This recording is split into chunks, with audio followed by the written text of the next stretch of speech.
Did you see the pair that got hauled into time?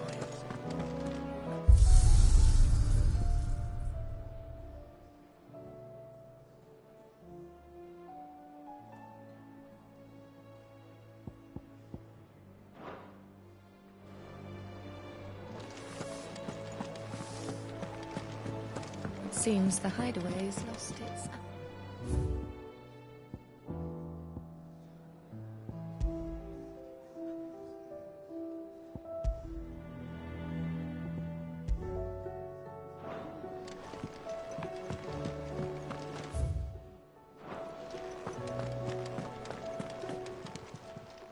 Clive.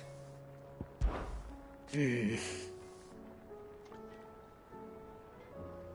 whole realm's in chaos. But as the old saying goes... Go on, then.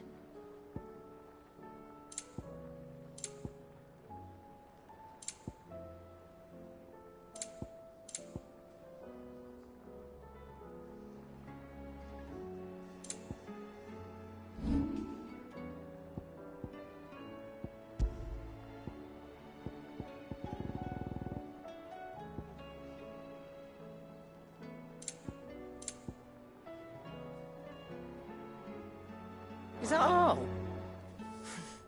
Aye, it's a dangerous world out there.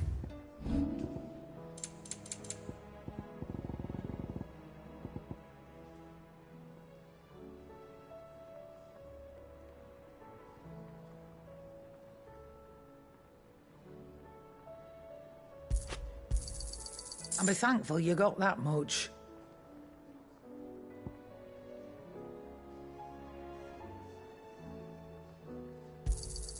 You got out else?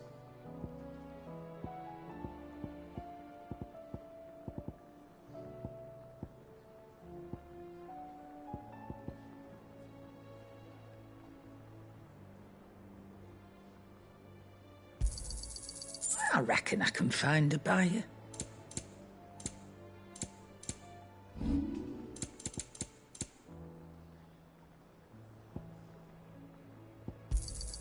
You'll not find a better price than that. Yep.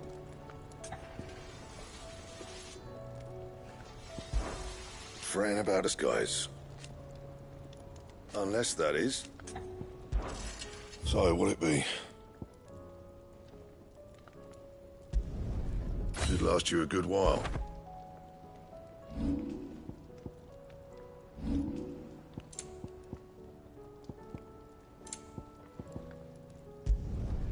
No scratches, all right?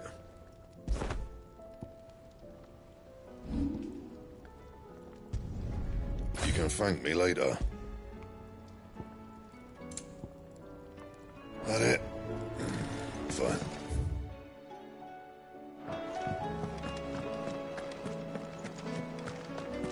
Seems the hideaway's lost its...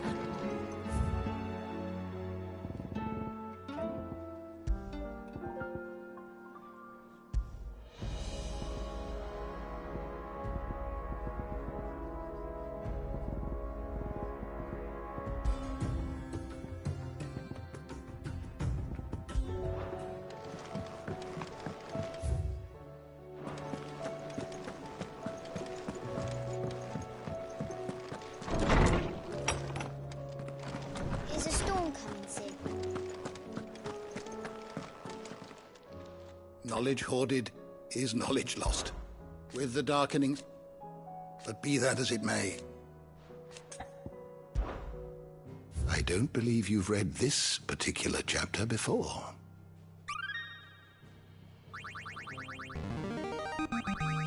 I have quite the find for you today.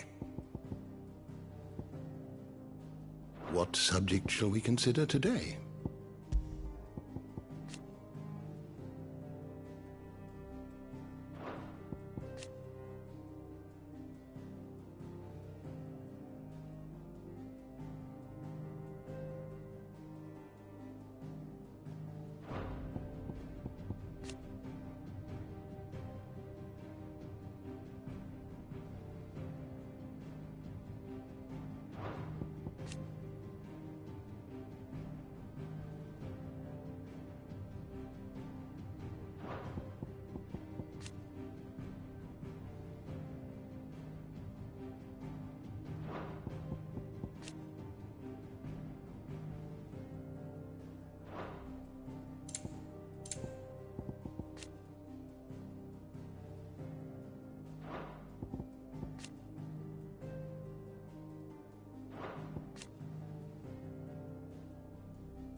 are always welcome, Clive.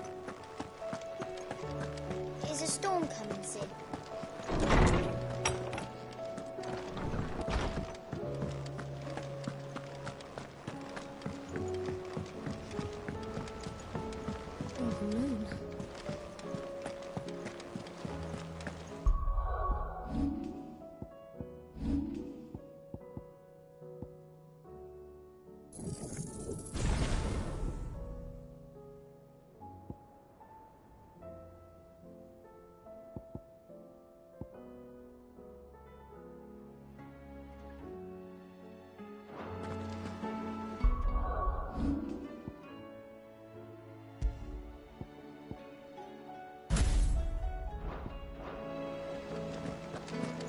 Did you see that? Tell me you see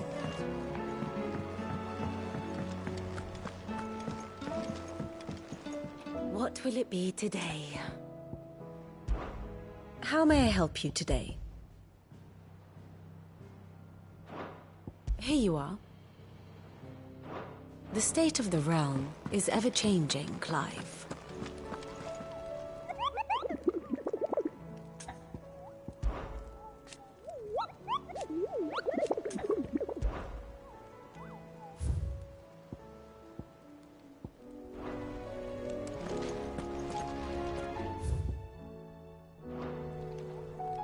Otto, how fares the realm? The realm? Oh, she's just fine. As long as you look past the fact storms out mother crystals and her skies are a roiling cesspit. And Gav? He's with your uncle in the Free Cities, helping Mid with her project. Sent an owl their way the moment the winds turned foul. Still waiting on a reply, though. Do you have any good news? Well, that depends on your definition of good. All right, fine. What do you suggest we do? Oh, no, I'm just the messenger. I leave the scheming to those more suited to the task. Could be that Lady Vivian and Old Tomes have their own thoughts on the current state of things. Could be that they don't. It certainly can't hurt to ask. I suppose not.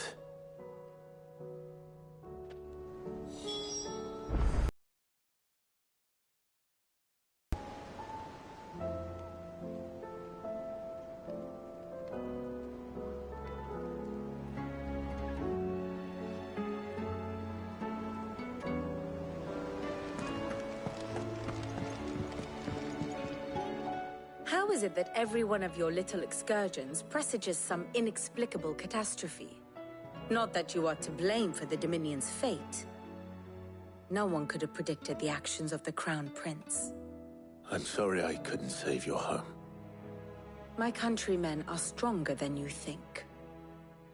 A few toppled clock towers won't break their spirits. They'll be back on their feet in no time. I hope so. Look at us. Bluer than a pair of bog crabs. Tempting though it may be, sulking will not help us find a solution to this mess. You believe there's one to be found? I don't know.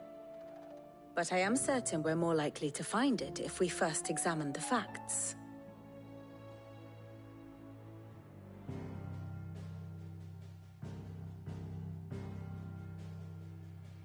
Beneath these darkened skies, fear and confusion reign over Valisthea. Oh, the lands around the fallen Mother Crystals had already begun to wilt for want of ether. But not like this. Crystals that filled wells and fueled furnaces. Now nothing but pretty shards of rock. And those that hang from the people's necks cast nary a glimmer of light to keep the dark at bay. It is only a matter of time before the common folk convince themselves that the end of days is upon us. Yet I fear a swift end is more than we can hope for. While most of the world thirsts for ether, the remainder drowns in it, spawning Akashic in droves. And amidst the hordes of mindless beasts, with magics as like to fail as function, even the strongest nation would falter. Rosaria and the Iron Kingdom teeter on the brink of collapse, while the tragedy in Twinside has all but paralyzed the Holy Empire. Dalmekia fares little better. Rumor has it the ministers fled the capital after the fall of Drake's Fang, leaving their beloved republic to crumble. Waloed, meanwhile, moves in earnest. The Einherjar has been sighted off-storm. The world, in short, is in chaos. It would seem our civilization was nothing but a castle of sand, to be washed away at the whim of the waves.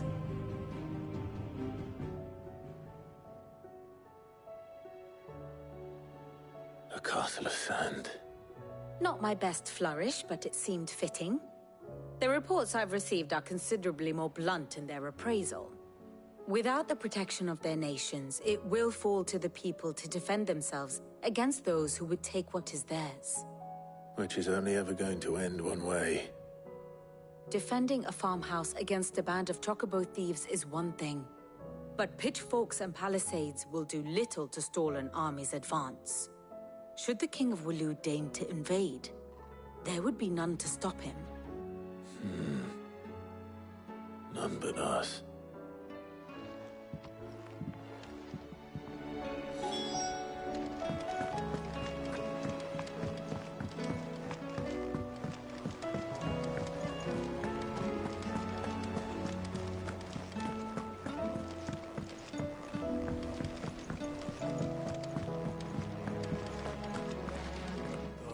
Battle cries of dread, one die, in ruin lies less.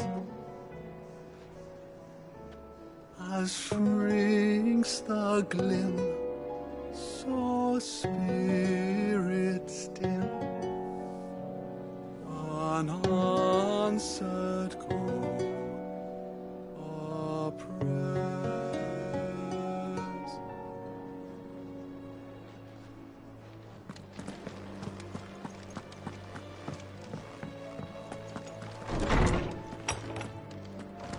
Is a storm coming, Sid? Let me guess. You're here about the skies. Is there anything you don't know, Lawsman? It doesn't take a court astrologer to augur the obvious. As for what has disturbed the heavens, that, I believe, is a question the Fallen might be better placed to answer than I. And on the sixth day did the gods tear the sun from the firmament, visiting darkness upon their prideful sons and daughters. But I dare say you remember your childhood lessons on the sins of Zemeckis only too well. You think they're connected? That Ultima was one of the gods responsible? Well, he has certainly exhibited powers that we mortals would associate with the divine. There is nothing divine about him. But he wouldn't be the first god of whom that could be said, now would he? Yet for all the fairy tales that tell of the sins, there is almost nothing in the way of actual historical accounts. Had I the Journal of Moss the Chronicler, I may have been able to tell you more, but alas, I fear all remaining copies have been lost to time. You will forgive me, I hope? Certainly not. Because there is nothing to forgive. Even without this journal, you've provided us ample wisdom. And we will always be grateful for it. Perhaps Otto will be more inclined to share his thoughts when he hears what the others had to say.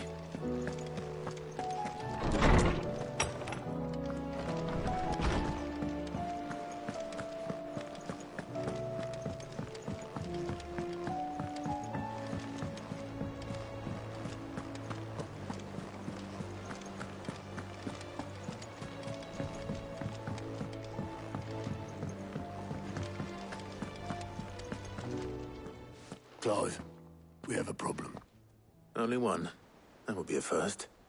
It would. Actually, there are three. We had as many owls arrive while you were at the shelves.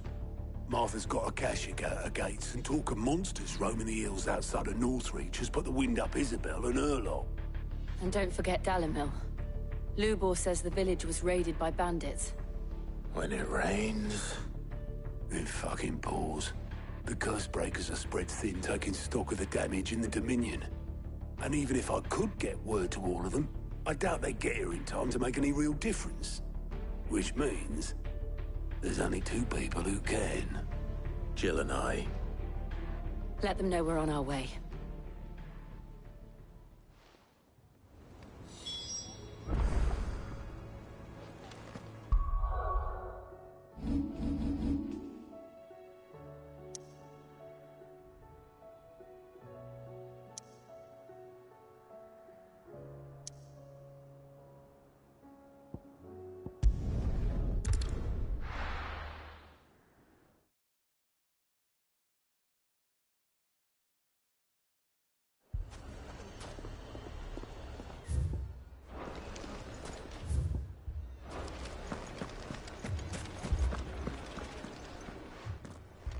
Sid!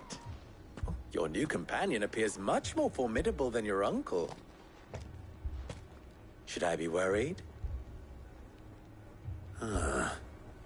You haven't been introduced. Jill. Clive has told me much about you. All lies, I'm sure. Your Stolas said that Dalimil has a bandit problem. Indeed. Although, you're a little late. They left with our food and guild days ago. Any idea where they went? The desert's a big place. Your guess is as good as mine. But the fact is, I have more immediate concerns. What did you say to me?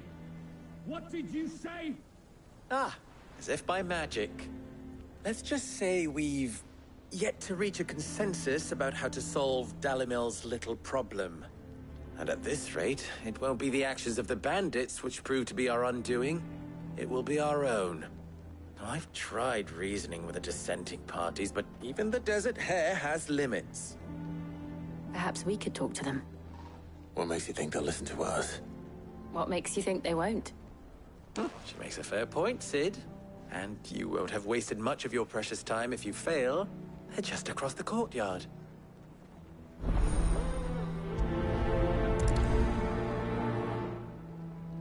Suppose we just follow the shouting.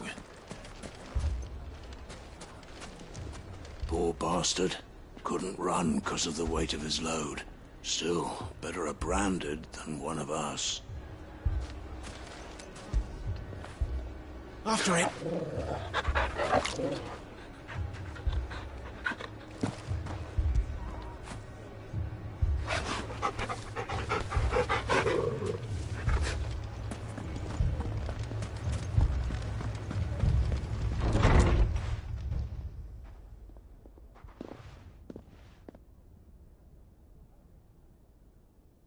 You wouldn't talk like that if it had been your men whose throats were slit. Blood for blood, it's the only way. We hire mercenaries and have them mount the bandits' heads on our walls as a lesson to the rest.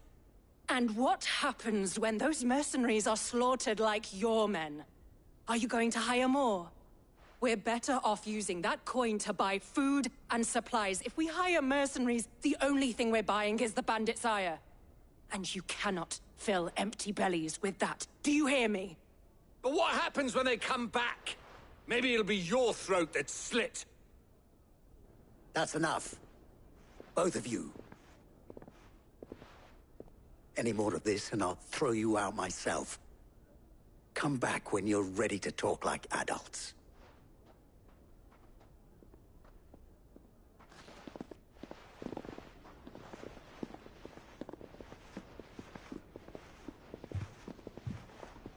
Victor. What's he doing here? Sid. And Lady Jill. What brings you here? I was about to ask you the same thing. Costness is in chaos, and the markets have all but ceased to operate. The Briar's Kiss here in Dalimil is the only place I can reliably obtain supplies. I was here to do just that when Master Lubor told me of his troubles. He thought I might be able to talk some sense into these fools. But if you're here, I suppose his patience must be waning. Who are those people? Those were the thorns in Lubor's side. And the reason this place might be headed the same way as Costner's. It's these accursed skies. The darkness is enough to drive a man to madness. Or an entire city, for that matter. We're still working on the skies. But in the meantime, perhaps we can find a solution to Dalimil's problems. I hope so. For all our sakes.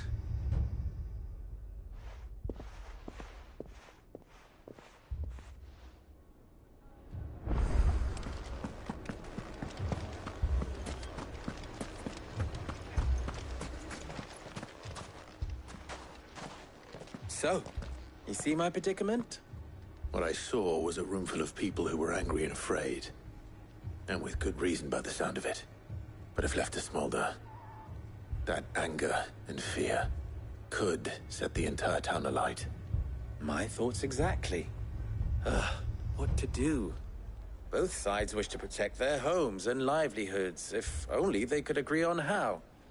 But as long as they are divided, we are vulnerable. And if there's one thing bandits like, it's an easy target. What would Sid the Outlaw suggest? Well, if it were my namesake, he'd let them choose for themselves, and be on hand to pick up the pieces when it all went wrong. That sounds like a recipe for disaster. A recipe for disaster is precisely what it is. But perhaps that realization would be enough to make them question the ingredients. While it's plain neither Conrad nor Natalie will countenance the other's proposal, it may still be possible to make them doubt their own. Before presenting them with a third option. And that would be? To pool our resources and save the city ourselves. Why fight each other? When all that fear and anger can be directed at the bandits. It appears we have a plan of action. Victor, pay Conrad a visit. See if you can't convince him of his folly. I'll speak with Natalie. As you wish. Your faces are not well known in this town. That may prove useful. Don't worry, Victor and I will do most of the talking. You need only play along. Play along? What he means to say is yes.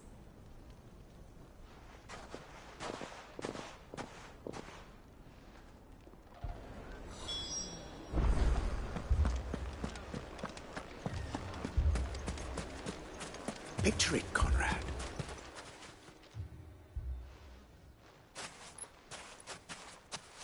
Ah, here she is.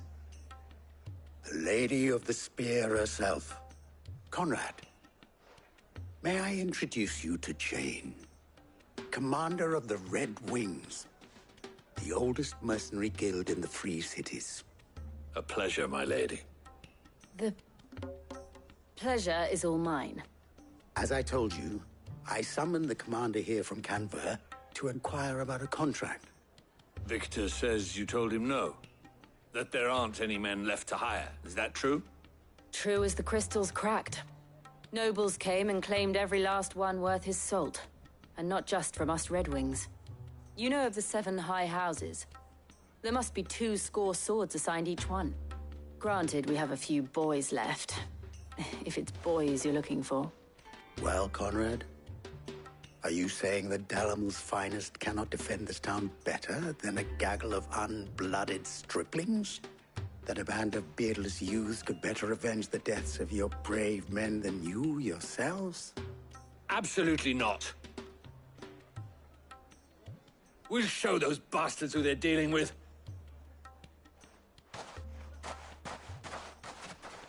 I can't believe that actually worked. Conrad's not what you call the brightest candle in the crypt. And there's a reason why I had you do the talking and not Sid. Well played, my lady.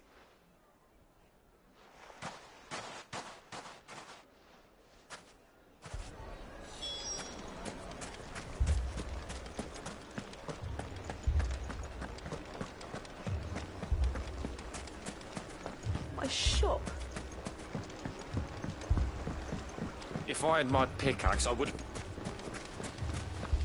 I mean, it may still be possible to buy something. Ah, here he is now. Natalie, allow me to introduce Lord Underhill of Randalar's prestigious League of Merchants. Lord Underhill. At your service. Underhill? I was just telling the good lady of our conversation, my lord, and how you were lamenting the state of the capital's stores. Lubor says that not only are the granaries almost empty, but that war and the Blight mean this season's harvest won't be enough to fill them for winter. Indeed, certainly that is the case.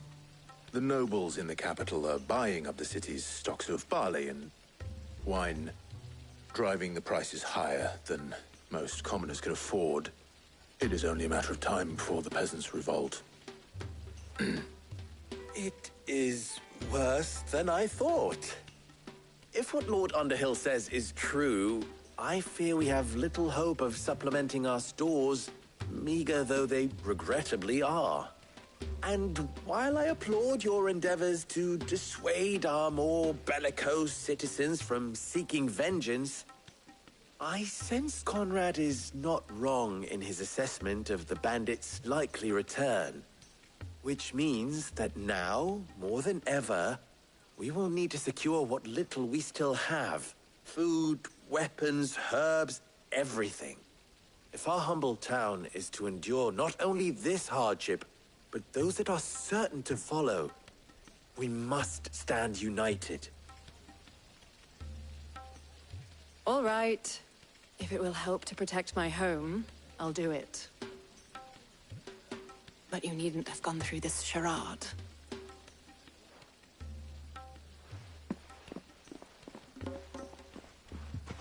Thank you, Clive. Your performance was nothing if not workmanlike. She saw right through it. I didn't say it was good, merely that it produced the desired effect. Now, my scouts should be returning shortly. Meet me back at the Briar's Kiss, and we shall see what we face.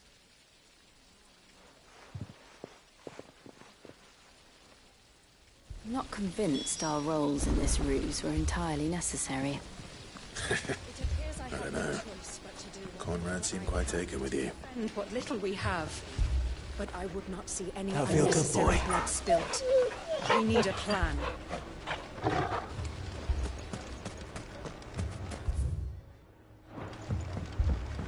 Mummy, I'm scared. Oh, I'm ruined. Good news, Sid. Both Conrad and Natalie have somewhat gracefully accepted their new roles.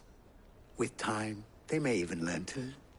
Time no longer appears to be the luxury it was before lunch. I take it your scouts found the bandits. Technically, it would be the bandits who found my scouts. It appears they march for Dalimil as we speak. All of them. You're not serious. They don't just want food, they want the whole damn town.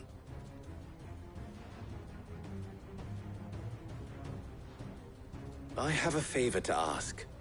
I'm told the bandits march in two groups, one from the south and one from the desert, in a move doubtless intended to stretch our already gossamer-thin defenses. Very well. But what of the rest? The rest, my friend, the city shall fight. Together. Mistakes, I concede, are high. But if this does not unite Dalimil, nothing will. That is a lot of faith to put into those who had their hands around each other's throats but a moment ago. Then it will be for us to see that their hands are kept occupied. And I do mean us. I thought you might say that. We'll hold them off for as long as we can. And we will do the same.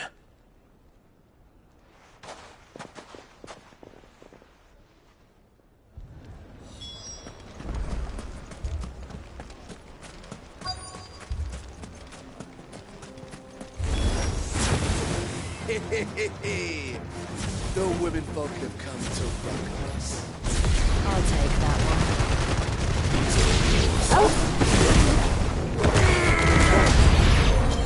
They mean to overwhelm us.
The townspeople.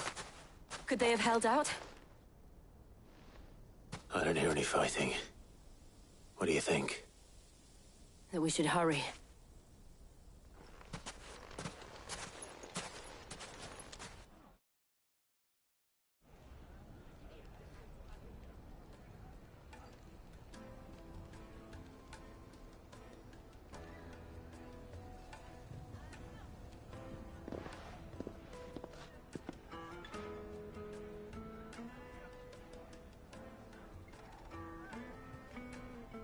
Natalie, I owe you an apology. You did well out there. The inn would have been lost had you not held the line. Without you, there would have been no line to hold. You saved us, Conrad. You saved Dalimil. We all saved Dalimil.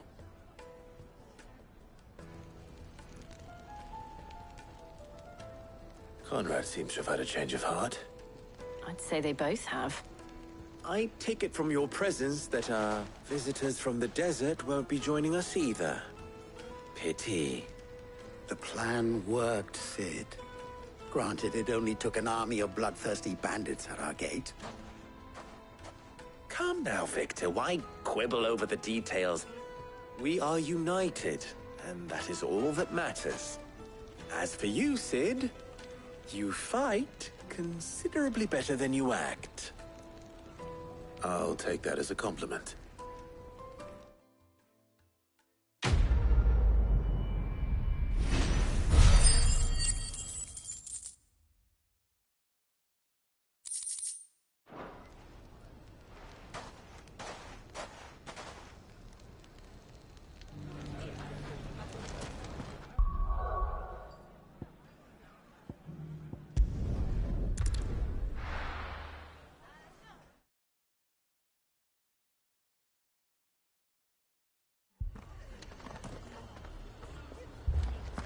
The Akashic attacked us out of the blue.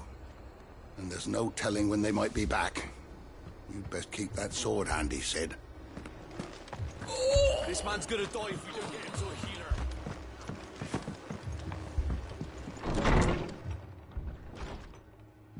Martha. It's good to see you. And you, Clive. Jill? Otto said you'd been attacked by Akashic. What exactly happened here? Those skies are what happened. Not long after they fell dark, we had our first visit. There were hundreds of them. Tried to storm the hill. Only a handful made it up here, but that was more than enough.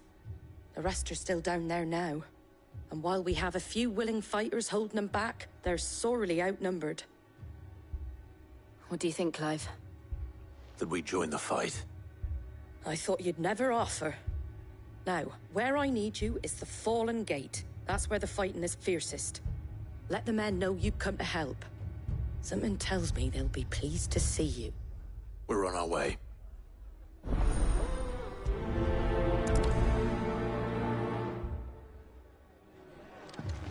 Do you think there are as many as Martha says? More.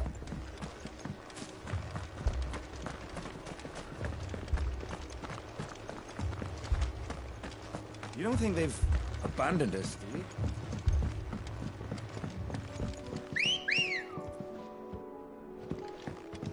Come on.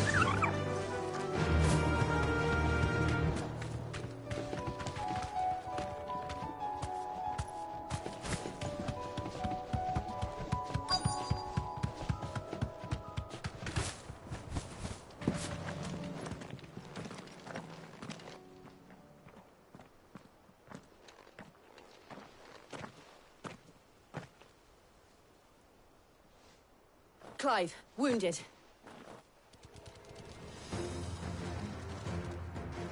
We deal with the Akashic first.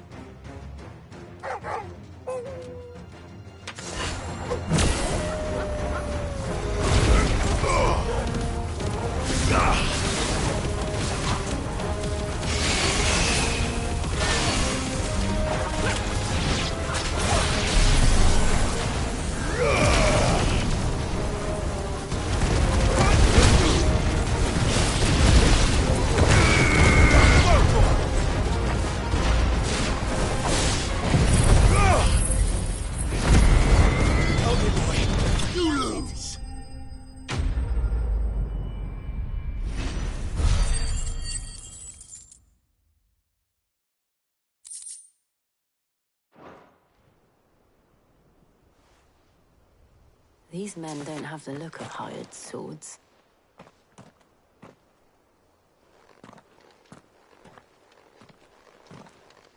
If you've come to rob this place, You are mistaken, my Lord Rosfield. We're here by Madame Martha's leave. how do you know my name? Forgive me, my lord. There wasn't time for introductions. We're with the Guardians of the Flame. Wade's men? But how did you come to be here? Where is your commander?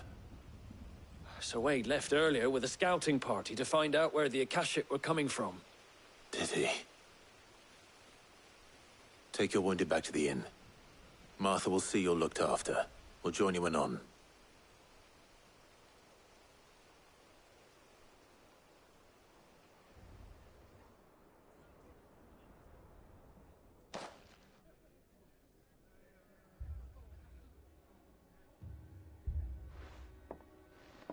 And to think you took them for thieves. A fine reward for holding off the horde, that is. When did Wade and his men arrive? Not long after Rosalith fell. The Guardians asked me to shelter some of them that had lost their homes. They were making ready to leave just as the skies turned, and we agreed it was best we stuck together. Martha! Trouble! The scouting party's almost at the lift, but they got a pack of Akashic snapping at their heels! And they got wounded with them! They're not gonna make it! Damn it all. We'll worry about them, Martha. You look after everyone here. If any can still fight, send them to the lift. I will. You two be safe now.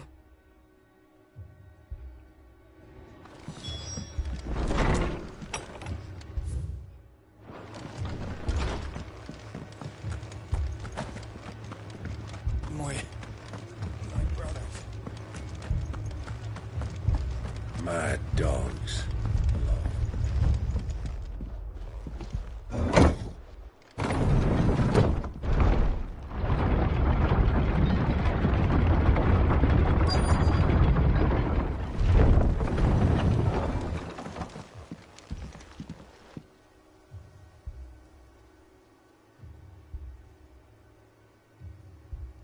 Squire, I need you to get those who can still walk up the lift to Martha's.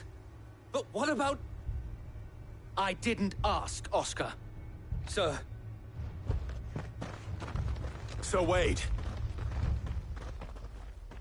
Lord Rossfield. If you aren't a sight for sore eyes. Martha seemed to think you might need some help. And by the looks of it... We thought we could sneak by them. But we didn't know there would be so many. How could we have? Behind you!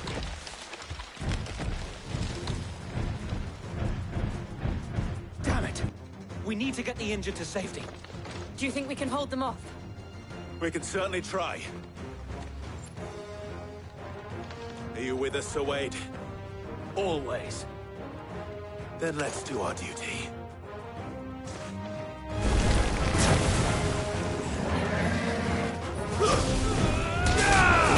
This one.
Is anyone hurt? I don't think so. And yet again, you've pulled me from the flames. It's just a pity I keep walking into them.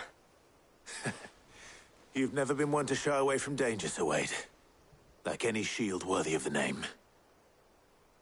I see you're all in one piece. Martha! Is something wrong? The lookout saw smoke coming from down Eastpool way. Too thick to be a hearth. A second horde. Feel like finishing the job? Always. Jill and I will make for Eastpool. You'll need to move the injured without us. Don't you worry about them. The moment my men are safe, I'll follow. Good luck.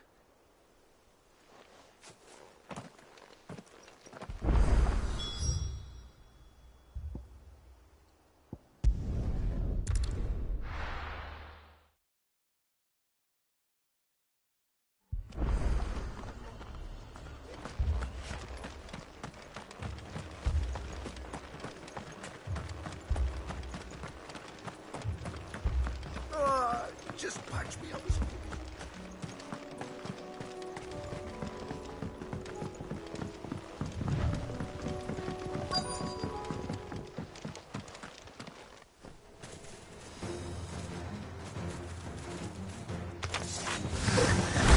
They're headed for the rest. We have to slow them down.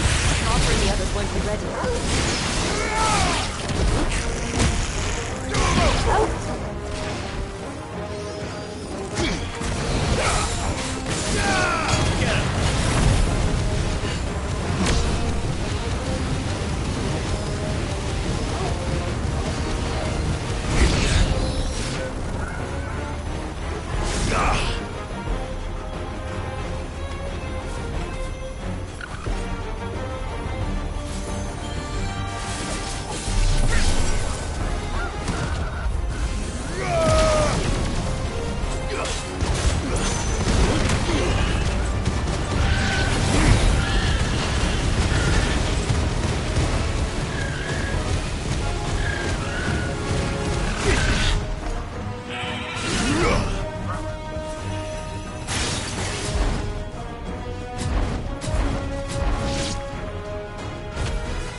Something's coming!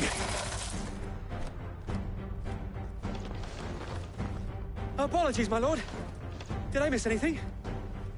Only the first round, so wait. Shall we?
Do you see any more? No. I think that was the last of them. But it won't be long before the next lot arrive. Then we make for Martha's while we can.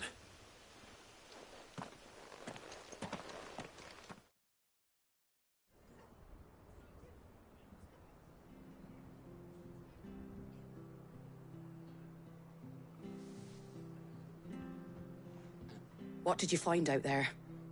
The same as Sir Wade. Scores of Akashic. Well, wherever they came from, they're gone now. Our lookouts say the lowlands are clear. Hopefully we'll have enough time to lick our wounds. How many of your men were injured? A damn sight less than if you hadn't turned up. Thank you. It was a hard-fought victory. But as long as the skies remain dark, I fear the Akashic's numbers are only going to rise. It's not a matter of if the Horde will be back, but when. And whether that's sooner or later, we'll need to be ready. The inn here affords a good view of the land, and is easily defendable. I'd like to make this one of our outposts. What do you say, Martha? You'd have more men to guard the rest. Well, when you put it like that, of course they can stay.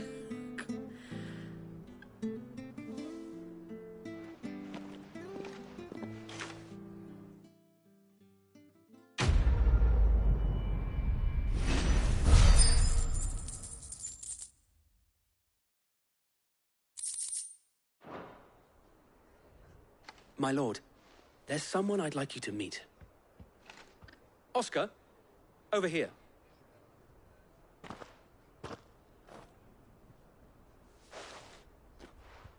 It is an honor to make your acquaintance, Lord Rossfield. I am Oscar. Oscar of House Murdoch. Murdoch? I wasn't aware the Lord Commander had children.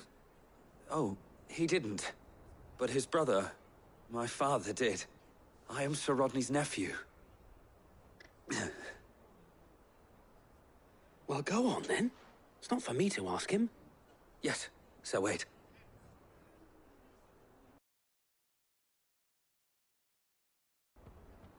If it please you, my Lord Marquis, might you take me as your squire? I would learn the duties of a shield from the finest. I'm sorry to disappoint you, Oscar, but I'm a shield no longer. Nor was I ever the finest. And spending time in the company of an outlaw hardly seems a fitting education for one aspiring to take his oaths. My Aunt Hannah once told me that a man is not defined by his title, but what he does in its name. You have accomplished much since taking on the mantle of Cid, winning no little honor in so doing. And I would sooner serve under an honorable outlaw than an unworthy shield. Not that Sir Wade and the other Guardians are... I mean to say that, they're... It's all right. We know what you mean. There is only so much the boy can learn from me, my lord. But a squire... Would that really be so bad? You were a squire once. And I'm certain Sir Rodney would approve.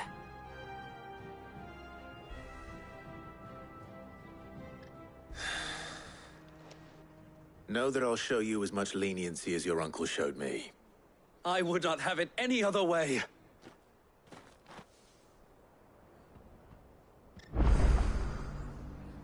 I will not let you down, Lord Rossfield. You or my uncle.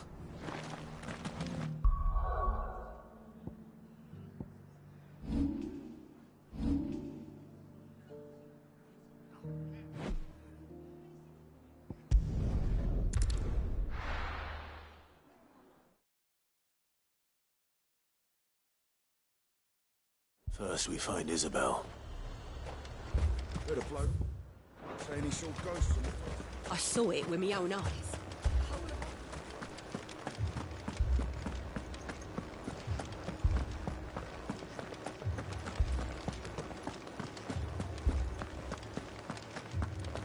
I can't do it.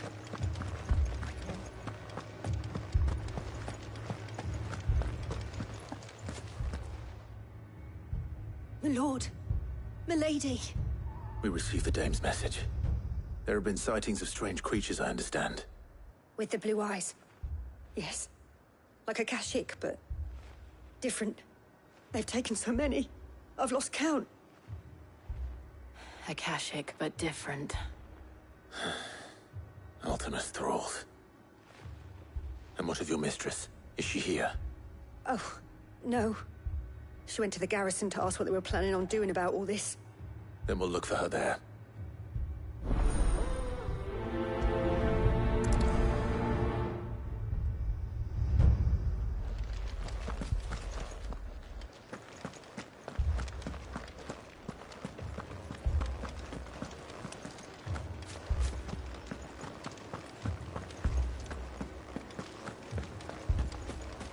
Four left for more in the captain's orders.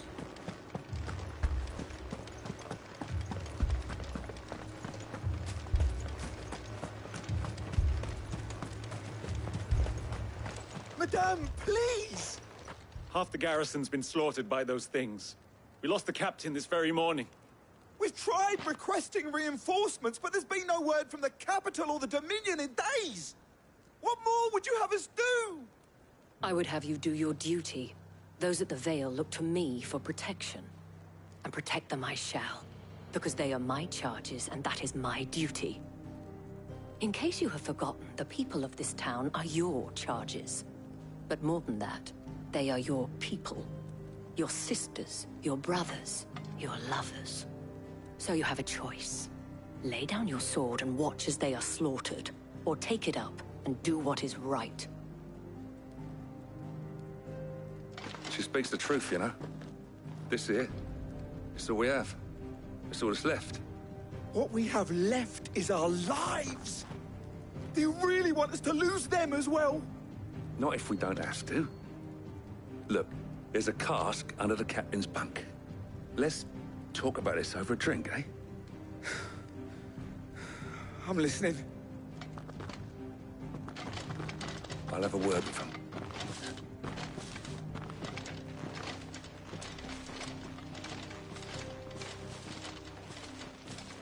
Ah, Clive. I didn't expect help to arrive so quickly. And sought to take matters into my own hands. It was a noble effort. But I thought you might still need some support. How like you to consider my needs. What we need to consider is where the creatures came from. The way the survivors speak of them, one would think they appeared out of thin air. And perhaps they did. It's hard to know what to believe these days. We'll talk to the survivors.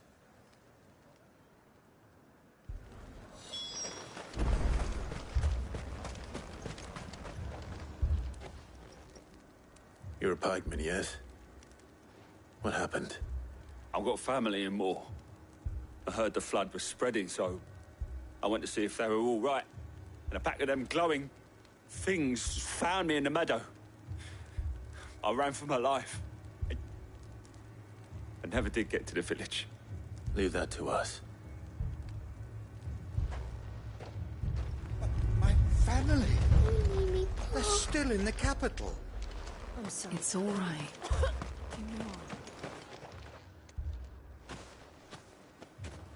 Did you see the creatures that attacked you?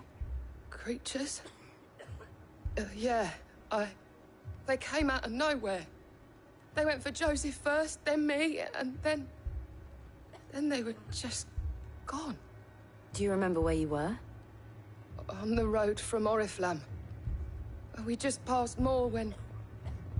Where's my Joseph? It's all right. Just rest now. At least we have an idea of where the thralls might be now. We should head for more. That thing, it took off the captain's head.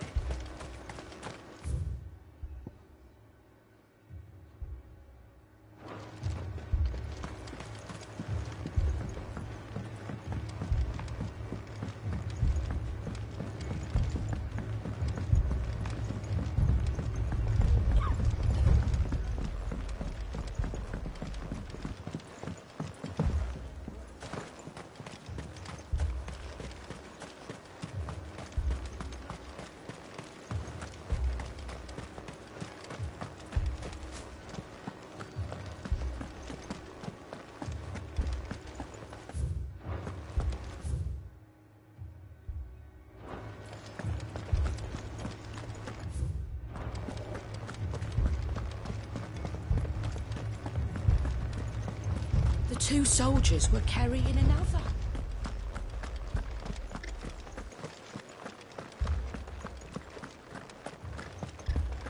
It was all they could do to escape.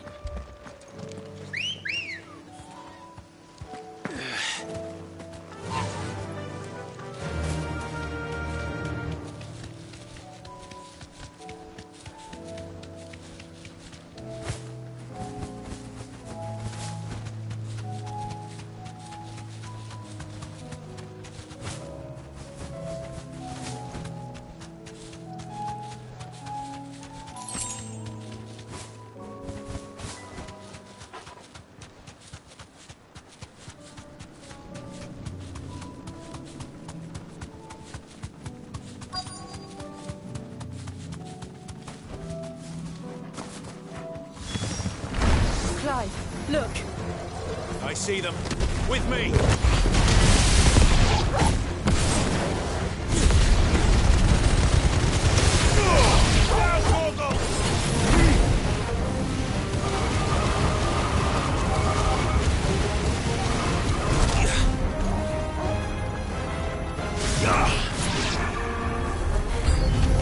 Should I prime?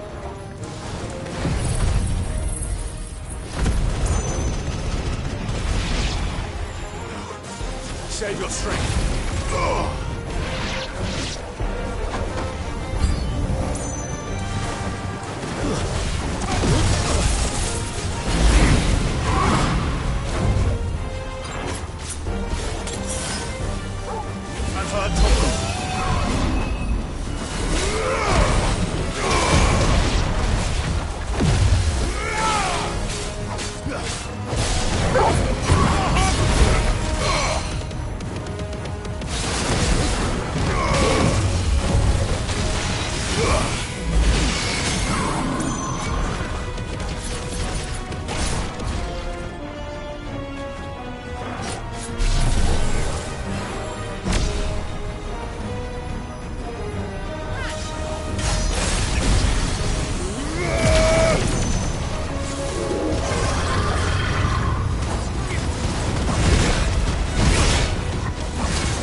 Do you think there are more?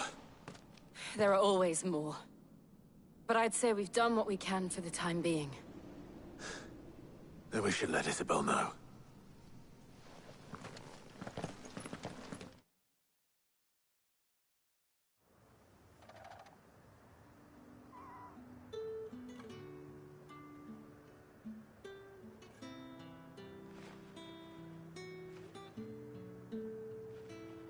You have the town's thanks.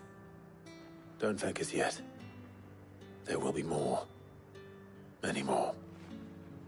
And you'll need to be ready for them. Oh, we shall.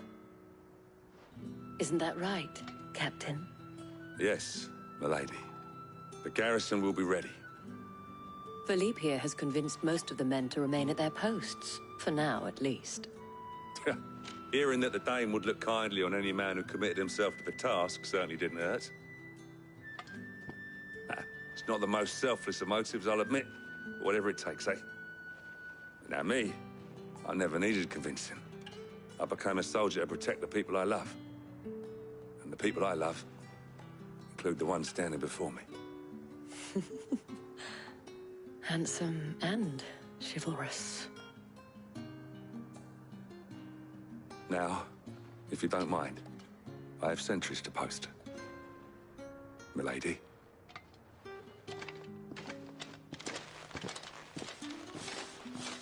Lest you wonder, I'm not foolish enough to believe that this has solved all of my problems. But it has solved one, and that's one fewer than I had this morning. Thank you again, Clive.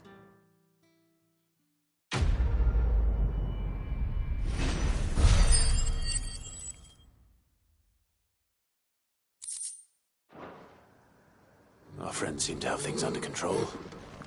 For now, at least. Let's go and put Otto's mind at rest.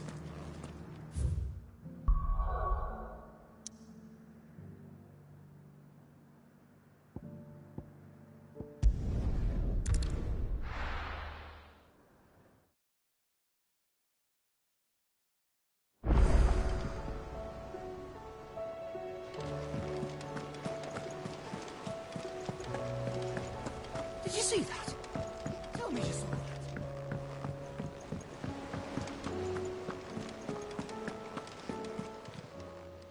Welcome to the Patron's Whisper. It's not true. We've lost so much already. Your benefactors are a generous lot. Here you are. Come again. I may have more for you. Was wondering when you turn up. Had owls from all our friends thanking you for your timely intervention. How is it you always manage to arrive at just the right moment? Luck, I suppose. Any word on the rest of the realm? Let's see. Storm's still crying out for mother crystals. The nations are still in chaos.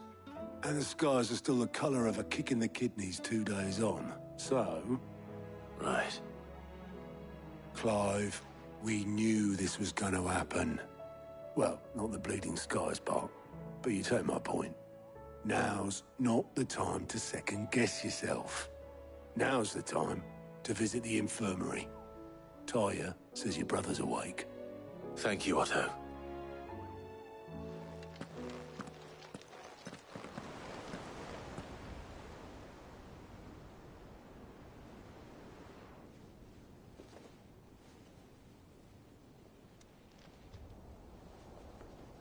So it was not Sylvester, but Olivier who served as Ultima's puppet.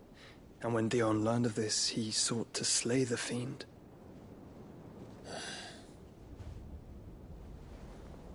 Only for his father to take the spear that would have freed him. Enough to drive a man to madness. Small wonder he hasn't stirred. I would be afraid to wake. Had I but reached out to him sooner, warned him of the threat Ultima posed. But now, both an empire and her prince lie broken. Joshua, what do you know of Ultima?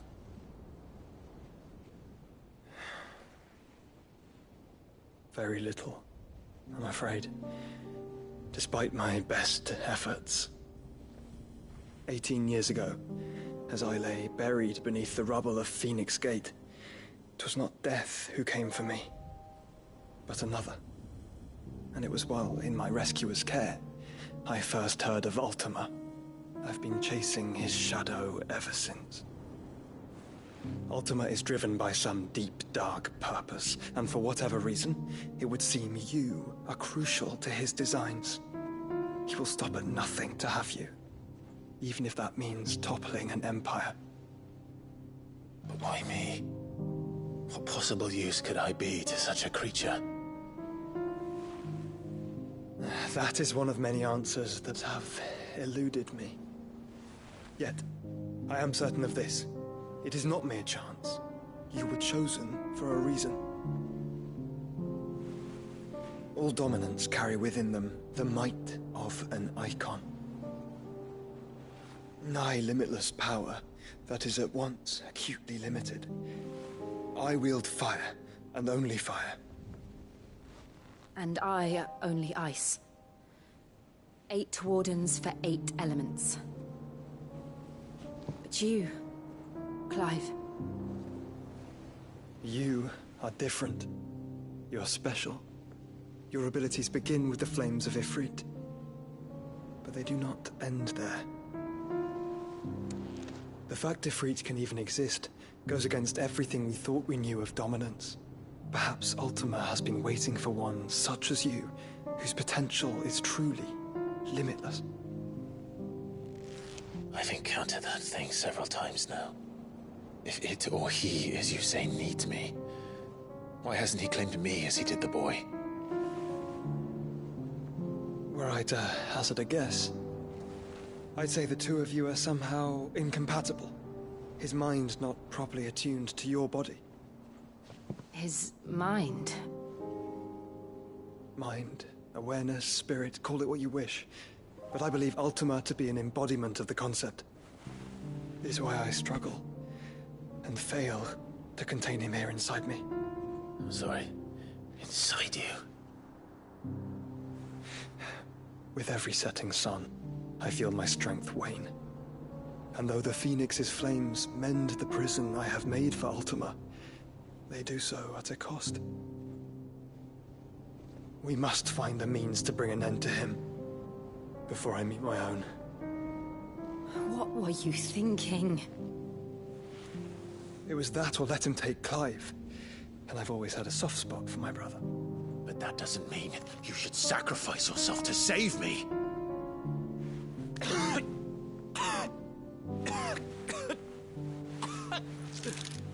Joshua.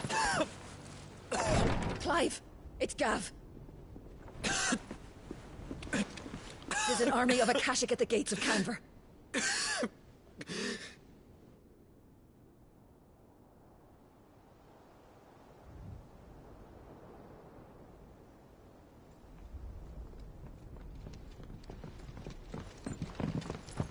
Well, what's the short of it? I thought Ty had told you. The capital of the Free Cities is under siege by an army of monstrosities. The city guard are doing their best to stem the tide, but numbers ain't on their side. What of Lord Byron and Mid? Were they able to escape? No, but they're all right for now. They're hiding with Gav at midship. We have to get them out of there. And we shall. Otto, prepare a Stolas. Tell Gav to stay exactly where he is. Understood. Vivian, what's the swiftest route to the Free Cities? That sounds like a question for the map. Look here. This road, through Tabor, should provide the least trouble. Good. What a coincidence. Tabor is exactly where I'm bound. Joshua, bed is where you should be bound.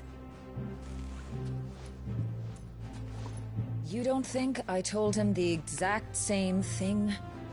Were Tyre not such a talented healer, I would surely have been inclined to agree. But, thanks to her ministrations, I feel I may safely rejoin my attendant, who was to wait for me in Tabor if we became separated. All right, we travel together. Clive.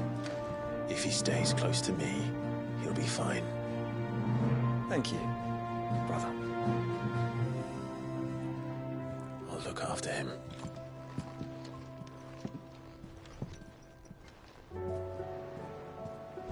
My attendant was with me in the Dominion before I primed. She would have watched the battle unfold and witnessed its outcome. I trust you'll be waiting for me in Tabor, where I can finally introduce you. Taya's right. Your brother is in no condition to travel. That's all I'll say on the matter. It's Mid, Gav, and your uncle we should be thinking about now. Clive. And how could it not? But are we any... I cannot claim. Such are the... Ironic, then. What is it that you wish to learn? Study it well, Clive.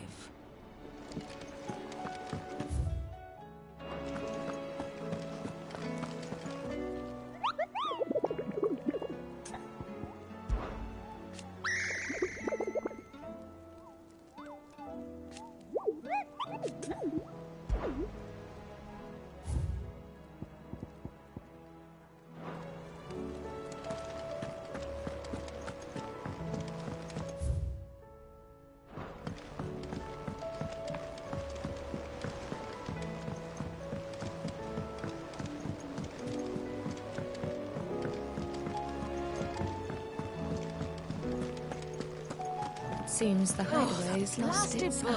Here, you put me in this situation, Clive. You can bloody well get me out of it. I need a hand with a recipe.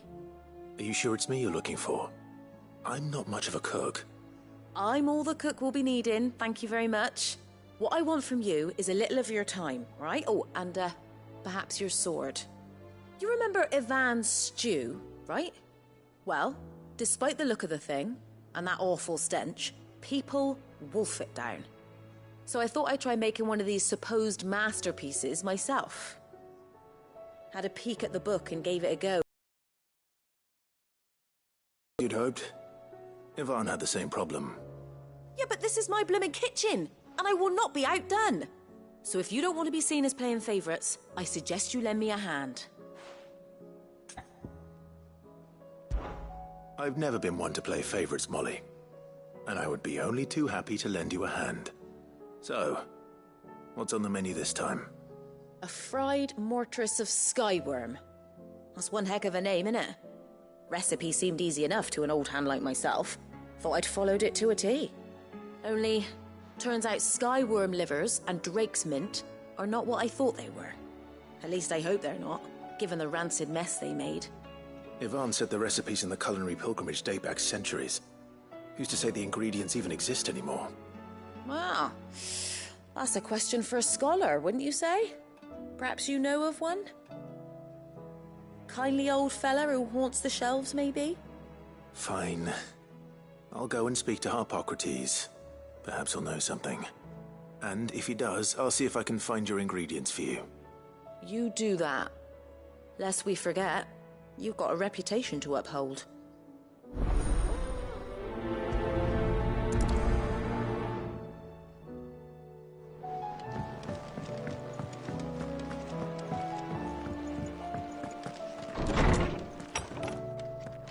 Is a storm coming, Sid?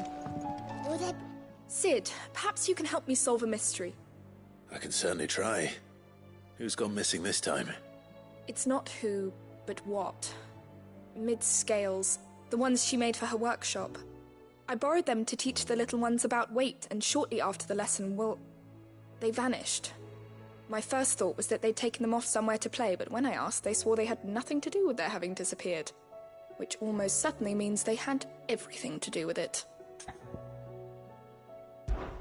Perhaps a visit from Sid will jog their memories. I think it just might. Thank you. I don't like to imagine that my pupils would lie to me. But if they have, I'll have no choice but to discipline them accordingly. They were in the atrium when I last saw them. As always.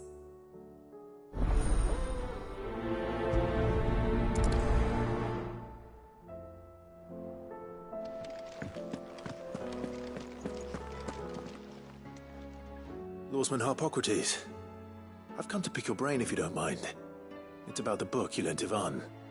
Ah, Valisthea, A Culinary Pilgrimage, a classic. One of my favorites, in fact. The young man did a wonderful job with the Chance's stew. I do hope we shall be able to sample more such marvels in due course. That's actually why I'm here. I don't suppose you know where I might find skyworm livers and drake's mint. Ah, so the fabled Sandbrequois delicacy is next on the menu. Delightful. The descriptions of fried mortress never failed to make my mouth water. Now, skyworm is a somewhat antiquated name for the wyvern, their ground livers being the paste from which the mortress is made. Dragon livers. How very Sandbrequois. One would have thought the disciples of Bahamut would have a touch more reverence for their icon's brethren, but apparently not. I believe the specific dragon the recipe demands is the blueback wyvern, said to be the very color of the sea beside which it resides. So we know where to look for our liver. But what about the drake's mint? Saint's bonnet in contemporary parlance, a herb which grows along the North Reach coast. I gather that one can locate the cheerful yellow flowers by their heady scent alone, so I'm sure you'll have no trouble finding them. I may add that people once believed game was best served with the flora that sustained it in life, in which regard fried mortress of skyworm is undoubtedly a typical dish of the time. Meaning that if I find one, I find the other. To Northreach, then. Best of luck, Clive. And do save me a bite once the dish is complete.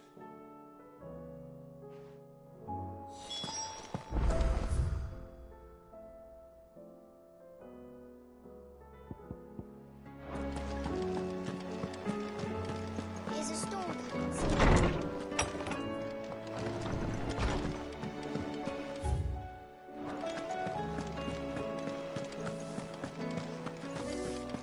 Did you see the pair that got hauled into time?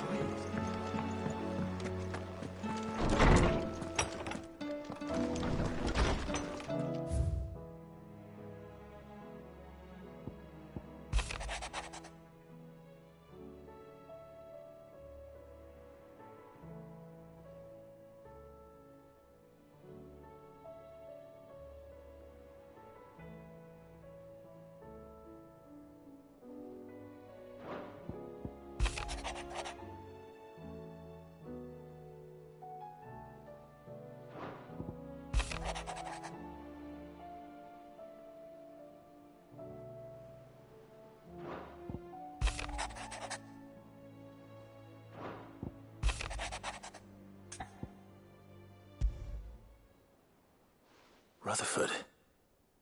Wasn't that the name of my uncle's manservant? Why would he be at Martha's Rest?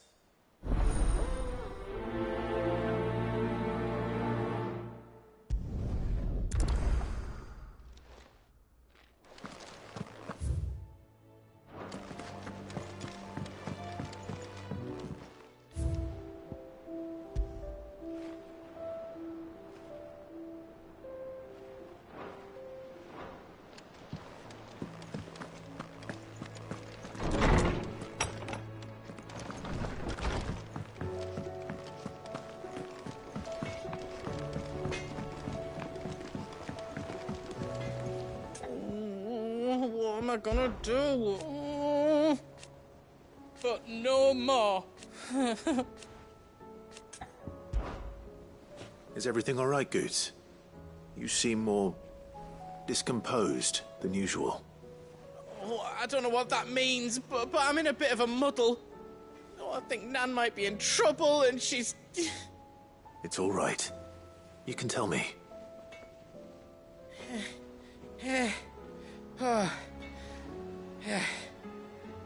There was a trader came by. One of our usuals, like. Said he'd heard some rotten rumours about her down Dallimil Way. Folk are saying she's been selling to bandits and cutthroats and that. I mean, she's fond of a chance to make a coin or two, aye, but she'd never do business with baddies. Especially not the kind who go hurting people who haven't done out. I wanted to ask her about it myself, but I'm scared she'll give us a tongue lashing. She'd never give your tongue a lashing, though, would she? Don't worry. I'll speak to her. Oh, thanks, Clive. You'll let me know what she says, won't you? Of course. I'm sure it's all just a misunderstanding.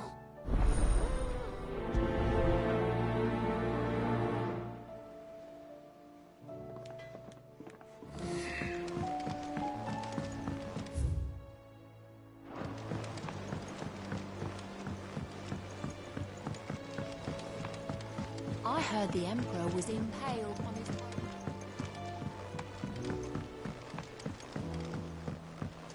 We're all gonna die! You hear me? What do you reckon we should do? I say we should just tell Michelle.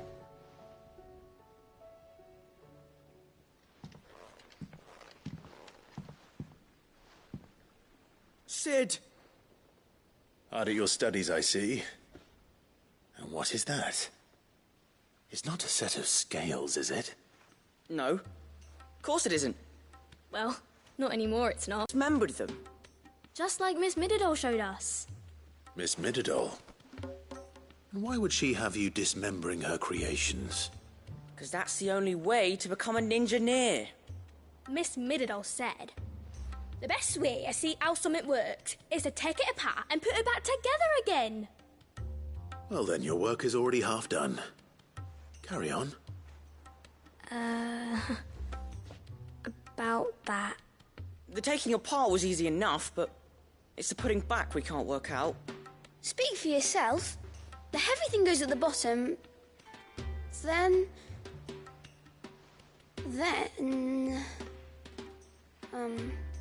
You three need to learn to take responsibility for your actions.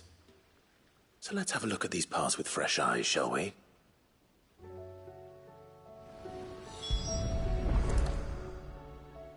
All right.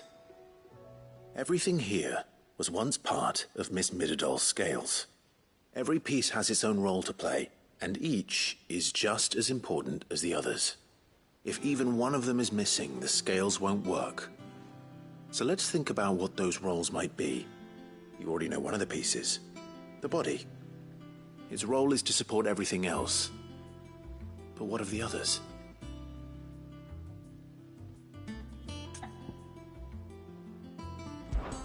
This is called the arm. Why do you suppose that is? It doesn't look much like an arm. You're right. It looks more like a wing. Like a chocobo wing! You've ridden a chocobo before, haven't you, Sid? Will you teach me to ride one day? I'll think about it. Now, what do arms do? Hold things. So wait, maybe this arm holds things too? Good thinking. You're on the right track.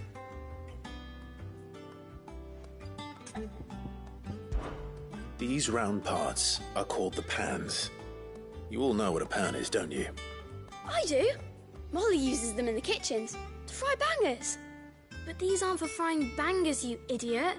They're for weighing stuff. But what if I wanted to weigh Goots? I don't think he'd fit on that little thing. Probably not. What are the chains for? Holding the pans up? Well spotted. Which means something must hold the chains up in turn.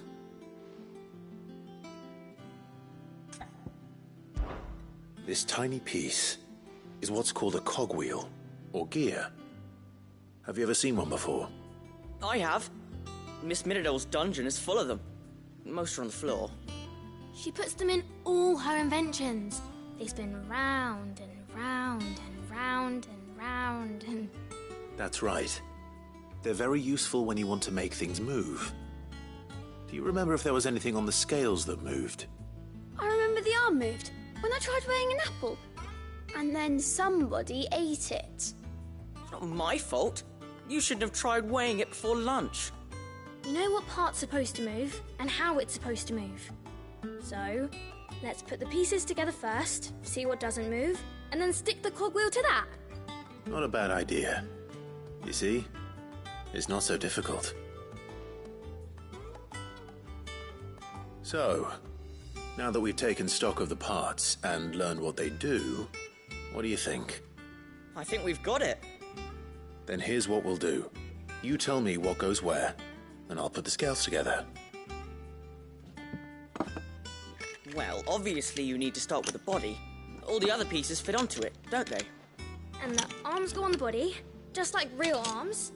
Or wings, if you're a chocobo. And then the arms hold the pans by the chains. Very good. Let's see if that works. There. All finished.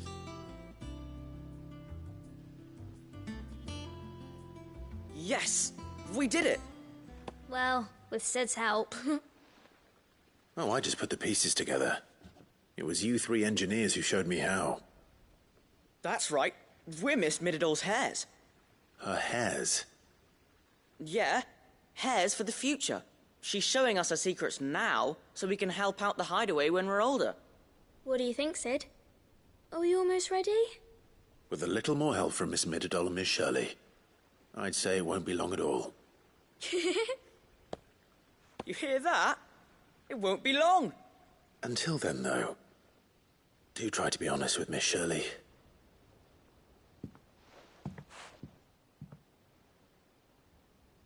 Hey, look! We never used the cogwheel. You don't think Sid forgot about it, do you?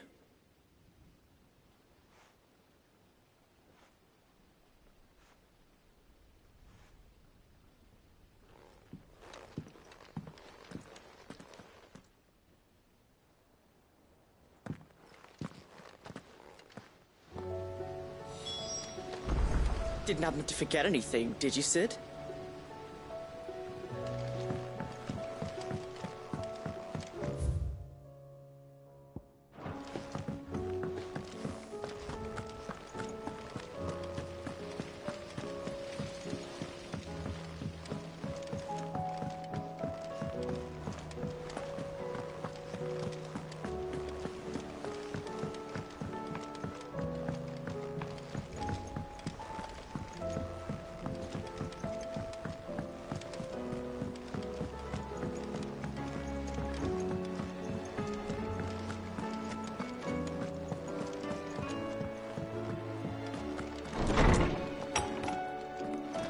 Is a storm coming, Sid? Well, did you solve the mystery? It was as you thought. The children had the scales, or the parts of them at least. They dismantled them to see how they worked. Oh, no, Mid will have my head. Thankfully she won't. This might even have been her idea. Although I was the one who ended up teaching the lesson. I'm so sorry, Sid. I know how busy you are. I shall see that the children are properly punished. Please, there's no need. Mid seems to have taken the three of them under her wing. She's even calling them her heirs. She'd have them follow in her footsteps. And her father's. I see. Sid, do you know why Mid has been spending so much time at the hideaway of late? She told me it was because her studies have been interrupted by events in Canva. Is that not true? No, it isn't. The university offered her a commission. In exchange for full tuition, room and board, they asked her to oversee the design of several new war engines. To anyone else it would be an opportunity, but to Mid, who lost both her parents to war, it was a bitter pill. One she was none too keen to swallow. But that should come as no surprise. She's only ever cared about bringing people hope. The very last thing war can be said to do. Which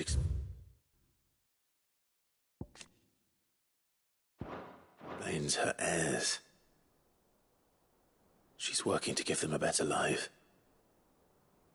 And so should I. What's the odd engineering lesson? Oh, you've given them far more than that. And I'm sure they're very grateful.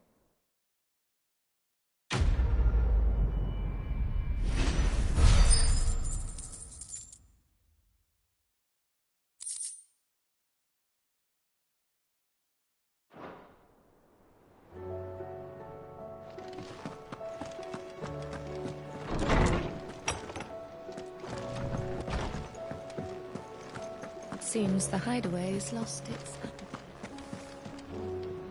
Lady Karen. How's business? Not nearly as foul as the weather. You're doing good trade then? Both in and out of the hideaway?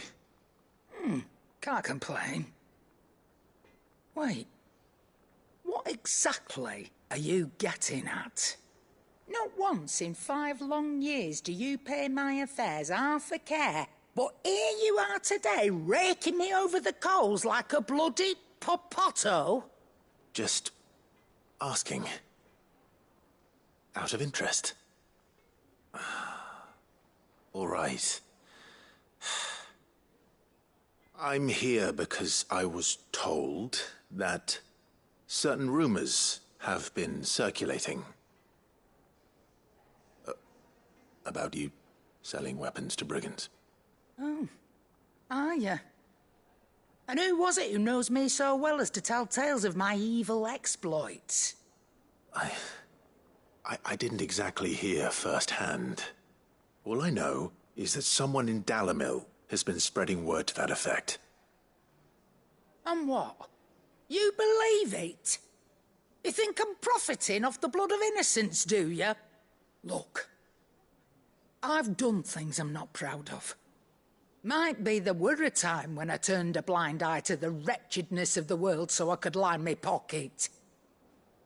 But that woman is no more. And you'd know that if you'd ever paid the slightest bit of notice. You're right, Lady Karen. I apologize. It was wrong of me to doubt you. No, it was. Now, I reckon you've got better things to do than pointing your do-gooding finger at a poor old woman. Of course. Good day.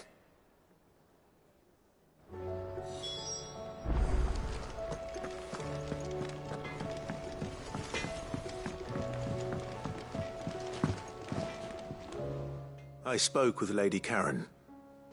What did she say? That the rumors were unfounded, and that I was a fool for thinking they might hold any truth, along with some other things that made her feelings clear. And while it sounds like she may have done things she regretted in her past, she says those days are behind her. Oh, well, that's good. I knew Nan wasn't caught up in out bad.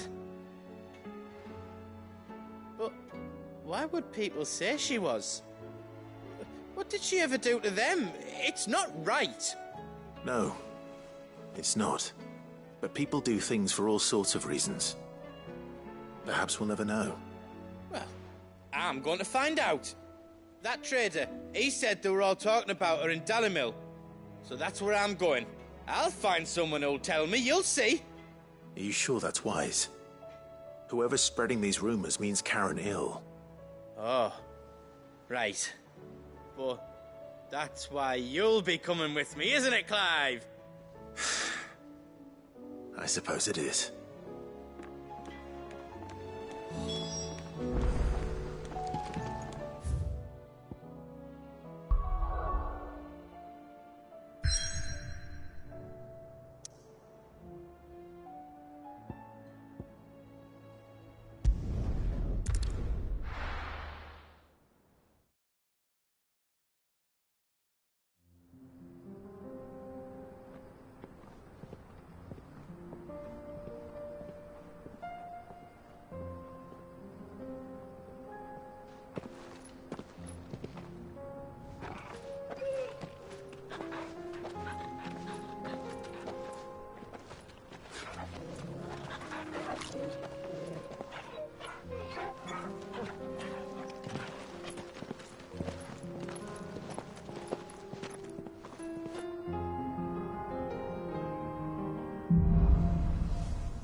It's like a dream.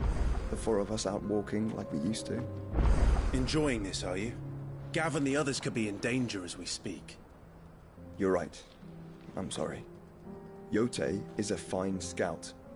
If Canville was attacked, she will already have begun gathering information. Tabor isn't far. We should pick up the pace.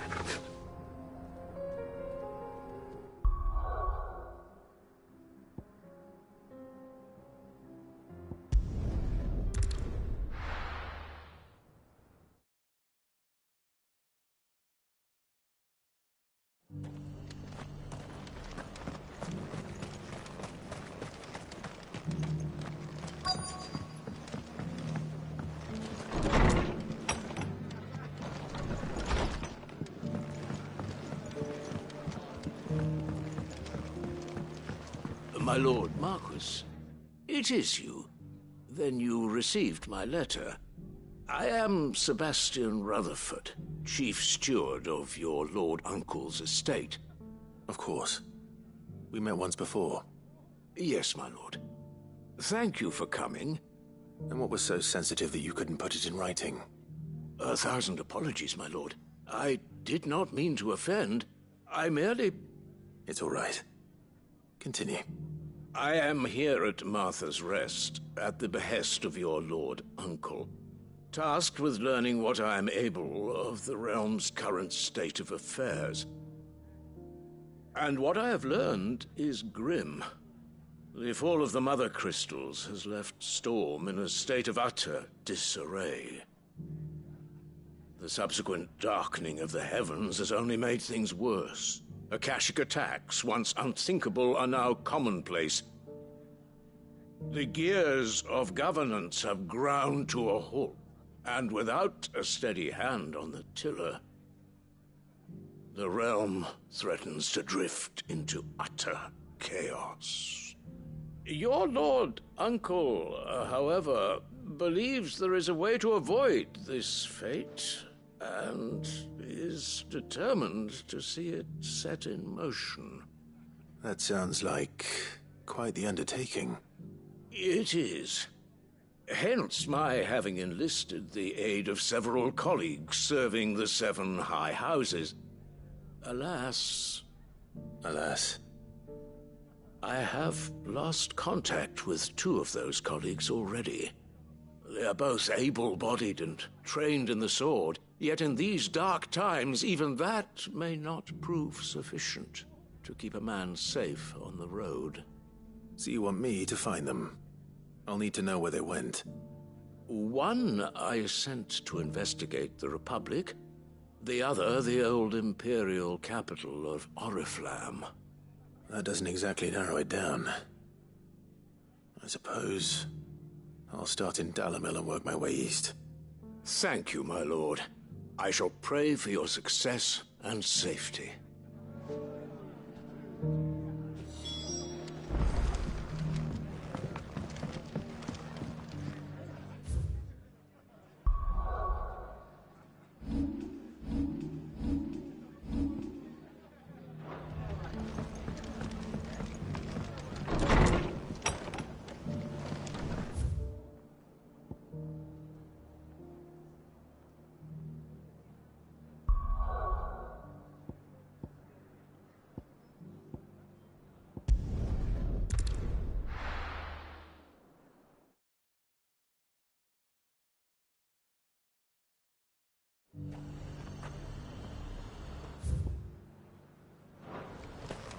Nothing like a little unrest.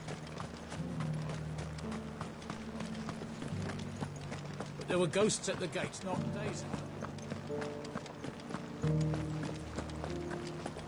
You needn't fret. The creatures...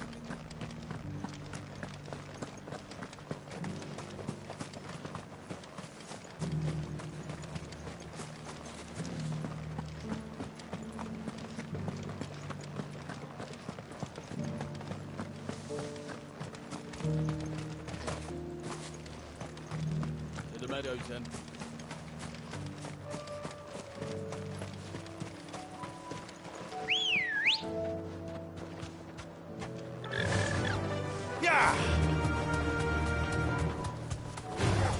I'll get surrounded. Socrates said I should be able to find what I'm looking for somewhere nearby. Bright blue dragons and bright yellow flowers. Should be easy enough to spot.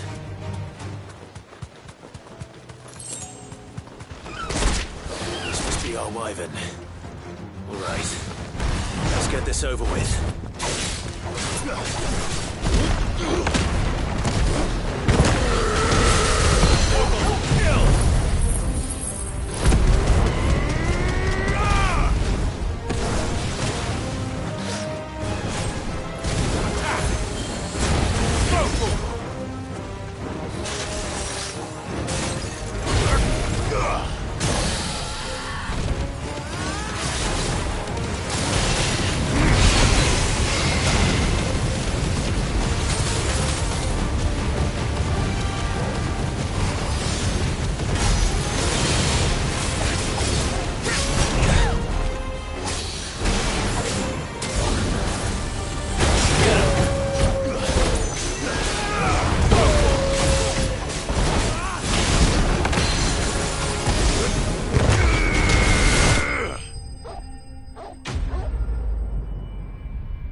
That's the wyvern's liver.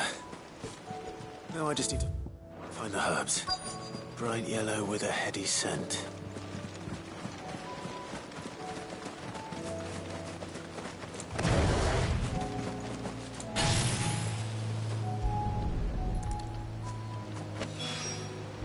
I think that's everything Molly needs to resurrect her recipe.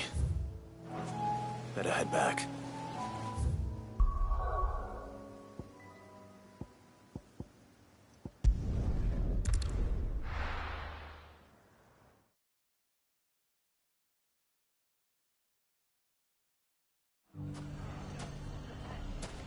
It's not going to be easy finding one man in an entire republic. Let's hope someone here's seen something. It shouldn't be too hard to find goods. The gentleman of the town guard.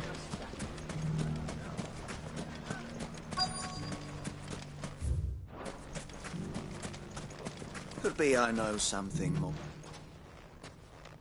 Clive, listen! I found someone who says he's heard the rumours about Nan. Have you? Go on. Tell him what you told me. All right. It's like I said. A wizened old crone by the name of Karen's been selling steel to whoever will pay her price, be they knight or knave. Says the more swords and spears she puts in people's hands, the more war they'll wage. And the more war being waged, the more call for swords and spears. And who will they all turn to keep them in steel? Why, the good Reaper herself. And you've seen this Reaper at work? Aye, it just so happens I have. You'll find her right here plying her trade most days. Here in Dalimil? Where exactly? She has a stall here in the market, but if you're not the patient type, you can probably find her at her storehouse on the edge of town. But it'd be a bolder man than me that braved that particular nest of vipers. Feeling bold, traveler? I hope so, for your sake. Now, if that's all, I have places to be. Sorry to have kept you.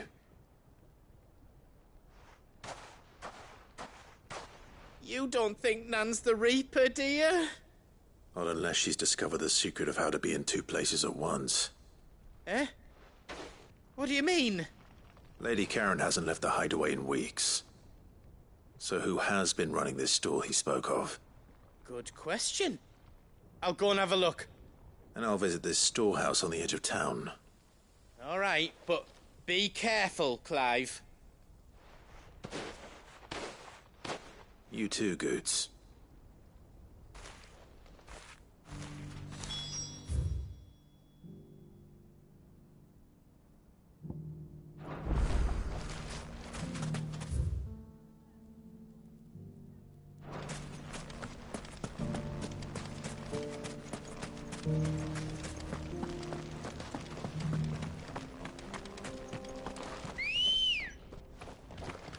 Let's go. Fly, Ambrosia.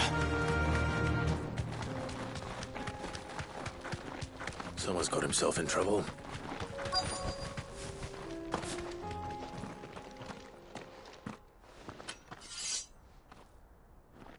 I don't see your master here, so you can start by giving us all the coppers in your purse.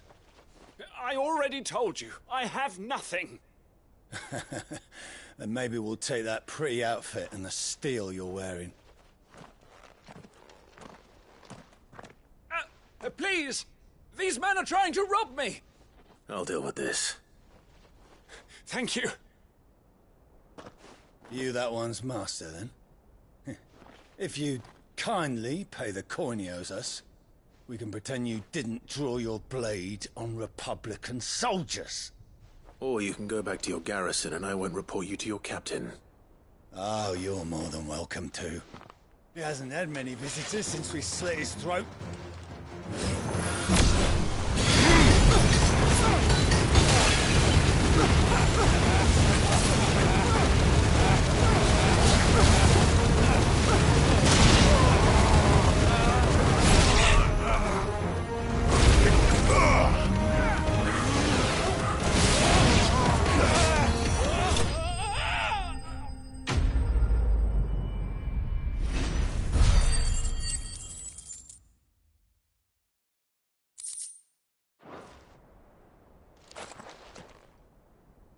I'd expect as much from Hugo's faithful, but these were men of the fist. Much has changed in the Republican army since they lost their rock. You've seen this kind of thing before, then? Many times. I was sent here to observe the situation. You're one of Rutherford's men. He sent me to look for you. Well, then you have my thanks. I fancy I could defend myself against one, perhaps two, but a whole regiment. I arrived in Dalimil several days ago, but when I called upon the captain of the local garrison to make inquiries, his men confiscated my effects and locked me in a cell. The captain is no more, and his men make the rules now. Fortunately, I was able to bribe my way free, only to be stopped again by those soldiers you so kindly dispatched. What of the Fist's Central Command? Surely they wouldn't allow such lawlessness amongst their ranks. I would imagine they are unaware of it. Most of the army has fallen back to the capital and hunkered down behind her walls. Those who weren't recalled now rule the fringes unchecked, answering to no one but themselves. Then it's worse than we imagined. You should return to Rosaria. It's not safe here. I'll find a caravan heading north. You won't mind if I borrow one of these soldiers' coin purses?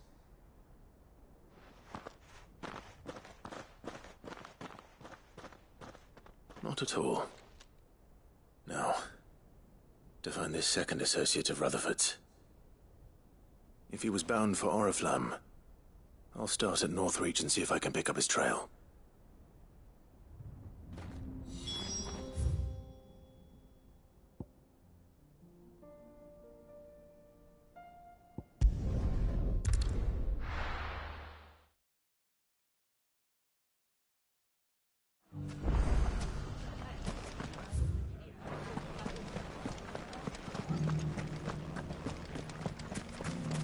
You fought very bravely. The safety of the town is in our hands.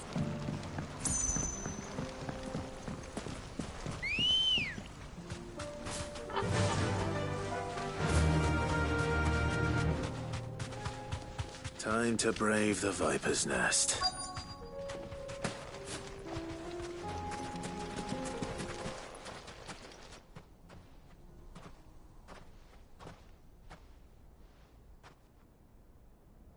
Just you, is it?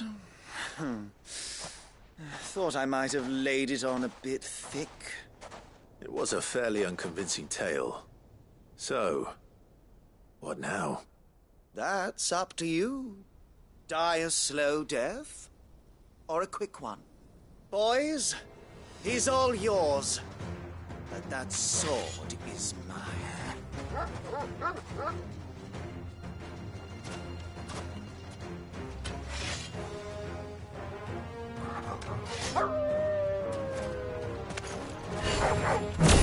Leave now and we can pretend this didn't happen.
Oh, you've done it now.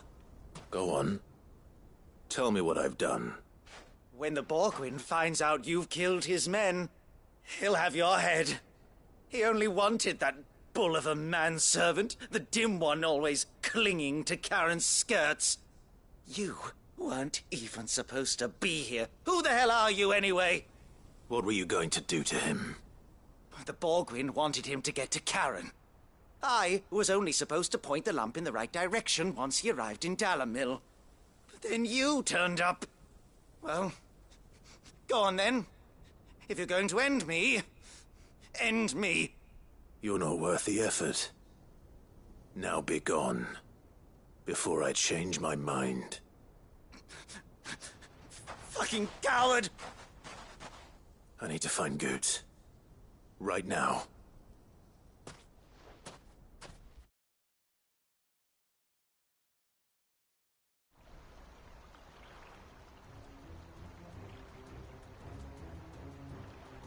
Get your filthy paws off me, you naughty painted lout! Stop calling me names! And stop spreading them horrible lies about Nan! Well, that will be easy enough. For they are not lies. Every last word is true. And she must pay for her crimes in blood. Blood? Goose, are you all right? He's gonna kill Nan! He said she had to pay in blood! After what she did, it is only right. She ruined my life and the lives of countless others. That loathsome harpy's very existence is a crime, and I will not allow it to continue. Goots, was it? I have no quarrel with you. Only with your employer. Run along now. You need not pay for her sins. No. No? I don't care what she did. I won't let you hurt Nan. Promise me you won't hurt her, or I'll kill you myself! Goots, no. Enough, all of you!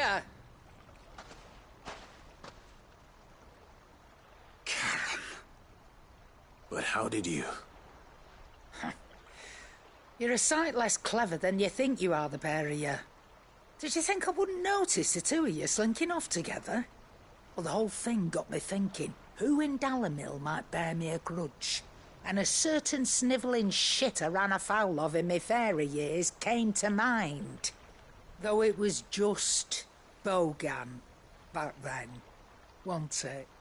I thought the years might have taught you some sense, but I see you're the same pants-pissing craven you've always been. What was it we called you? Wet legs? You bitch! Everything that happened, it was all your fault! And now you'll finally pay for what you did to me!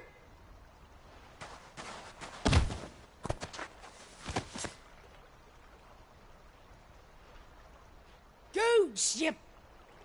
If you want a piece of Nan, you'll have to go through me. Fuck. You great galoot. Out of the way, I can handle this myself. So, wet legs, you remember what you told me when we last met? An eye for an eye. Wise words, Sam. Wise words. And now, it's time to collect.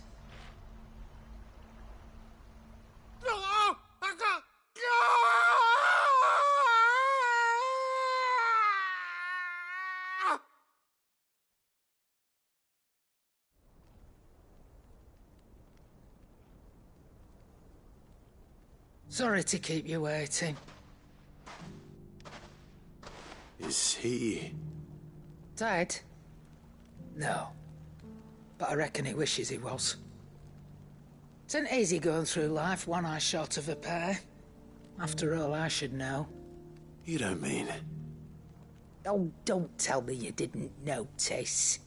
Lost it to old Wet Legs back when we were working the same routes. Said I'd stolen from his strongbox. I'd done nothing of the sort, mind. But that didn't stop him taking his little revenge.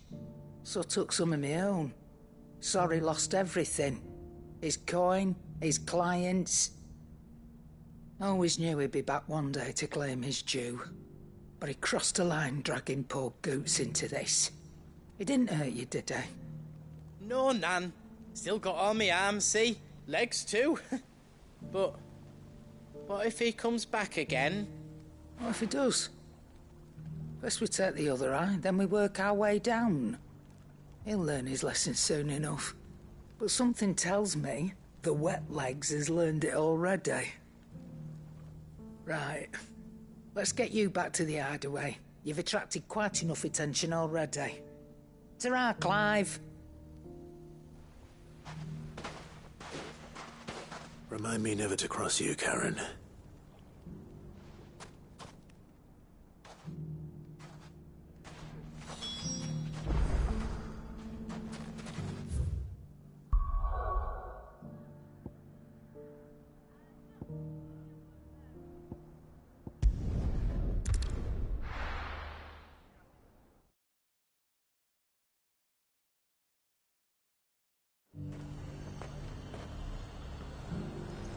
There's a lot of road between here and the capital. Rutherford's man could be anywhere.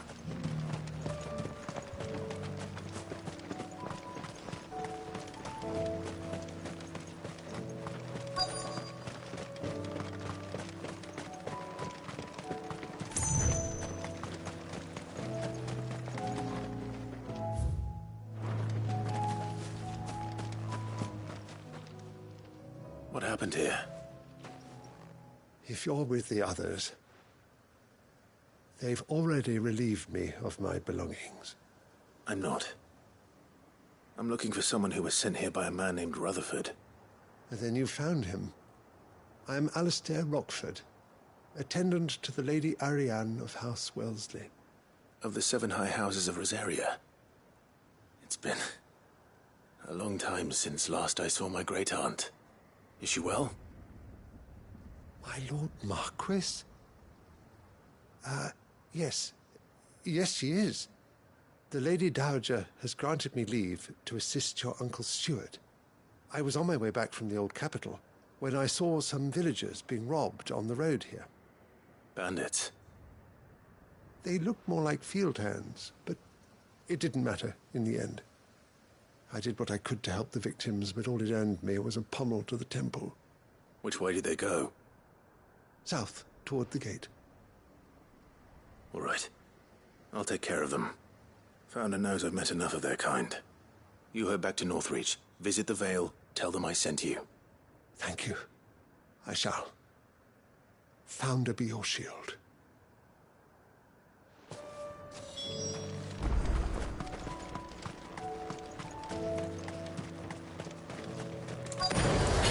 They just couldn't resist, could they?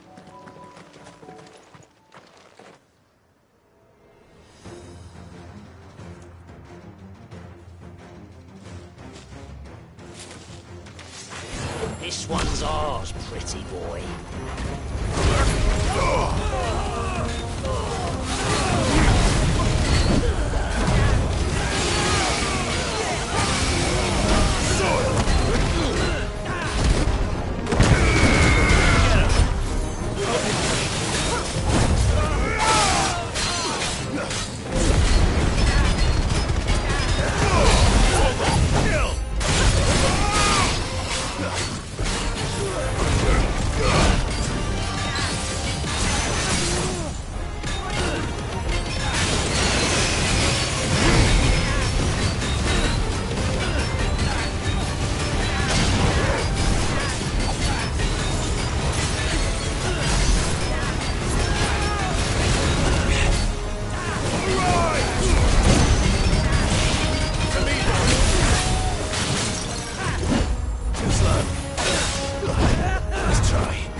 Make for the town while you can.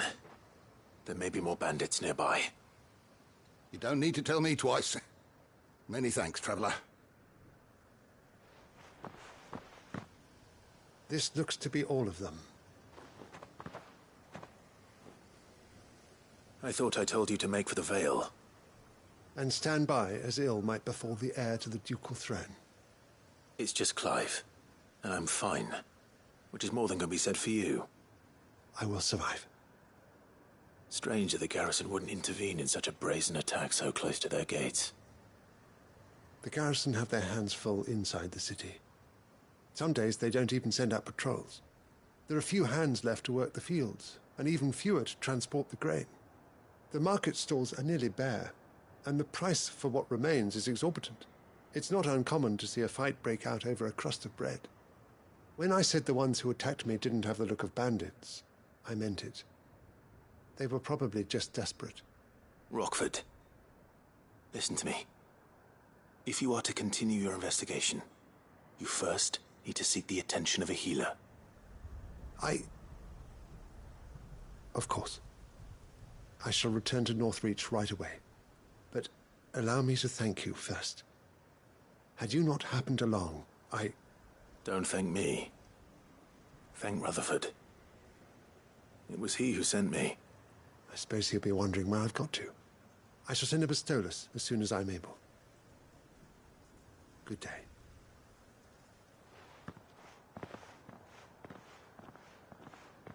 My uncle certainly has his work cut out for him. If it isn't already too late.